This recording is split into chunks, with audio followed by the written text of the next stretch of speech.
One of the questions that we ask everybody who does these podcasts is, what is their favourite part of the A361? What is your current favourite part of the A361? The turning off to my home village. That seems to be not your personal, but there seems to be a general consensus there. So obviously you are enthusiastic about the 331. And while we're on the subject, in your election campaign, you said that you were hoping to see the whole thing dual carriaged. Yeah. Which, it's a huge task. Well, for one man, that's a big build. How's it going? Right, well, we've made a lot of progress. I think, what I said during the election campaign was we need major improvements, and if that meant a full dual carriageway, that's fantastic.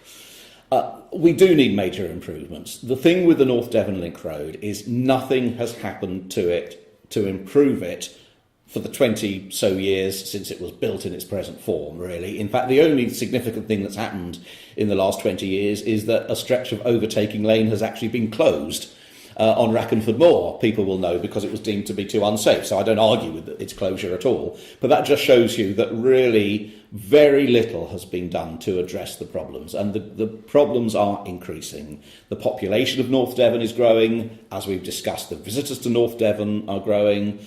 Economic activity in North Devon is growing, which means more lorries and more deliveries.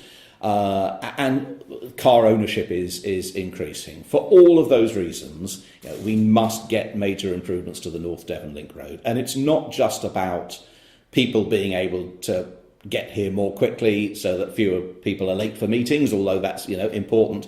The fact is it's dangerous in its current form because you have in many stretches overtaking lanes which then end rather suddenly, only 200 yards notice. If you are overtaking a juggernaut, that's often not enough.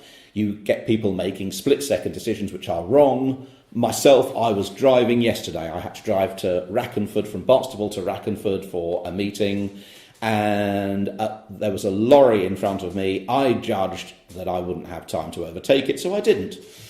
The car behind me judged that he would have time to overtake both me and the lorry in front. And there was very nearly a serious accident 20 yards in front of me because of that. The overtaking lane ended, the car had nowhere to go and had to either speed up and go in the opposite lane facing oncoming traffic or slam on the brakes and pull right in front of me. In the end, he decided to speed up and very nearly caused a serious accident. And that happens too often.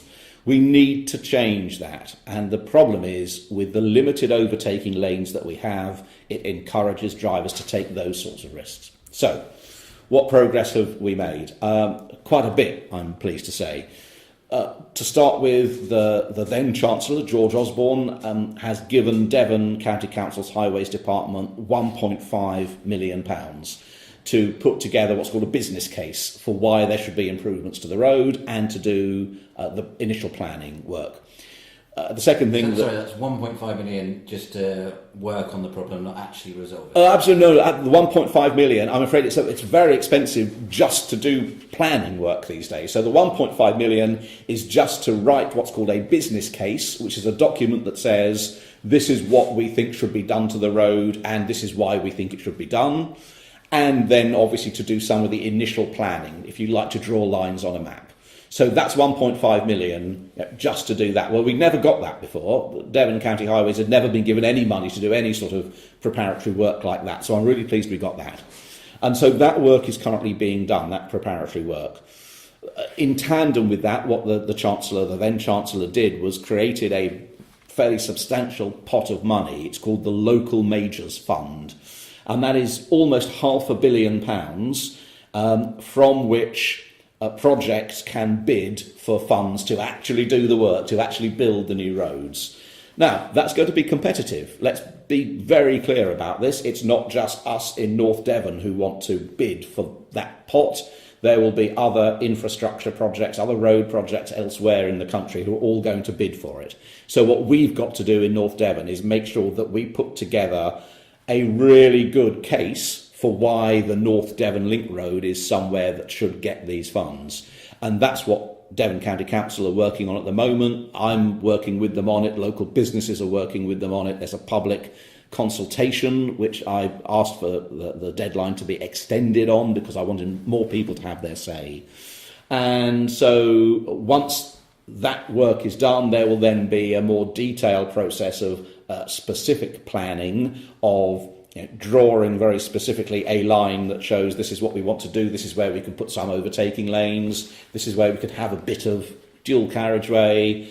But I want us to be in a position where we can be sure that at the end of this process we've won the battle and we have proved the case for major investment in improvements to the North Devon Link Road. Will that mean a full-blown dual carriageway from Tiverton to Barnstaple? No, it won't. Will it mean very significant improvements? I very much hope so.